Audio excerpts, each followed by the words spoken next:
হযরত আবু যর রাদিয়াল্লাহু আনহু হইতে বর্ণিত আছে যে নবী করিম সাল্লাল্লাহু আলাইহি সাল্লাম ইরশাদ করিয়াছেন, যে ব্যক্তি লা ইলাহা বলিয়াছে, যে ব্যক্তি লা ইলাহা বলিয়াছে অতঃপর উহার উপর মৃত্যুবরণ করিয়াছে, অতঃপর ইহার উপর মৃত্যুবরণ করিয়াছে, সে অবশ্যই জান্নাতে প্রবেশ করিবে, সে অবশ্যই জান্নাতে প্রবেশ করিবে।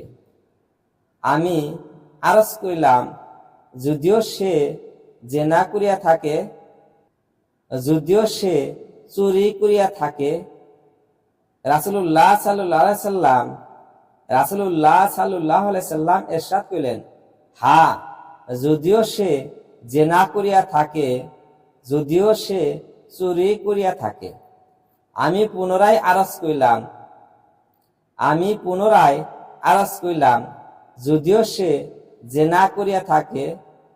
তিনি ইরশাদ করিলেন, যদিও সে জেনা করিয়া থাকে, যদিও সে চুরি করিয়া থাকে। আমি আরজ করিলাম, যদিও সে জেনা করিয়া থাকে, যদিও সে চুরি করিয়া থাকে। তিনি ইরশাদ করিলেন, যদিও সে জেনা করিয়া থাকে, যদিও সে চুরি করিয়া থাকে। আবু যরের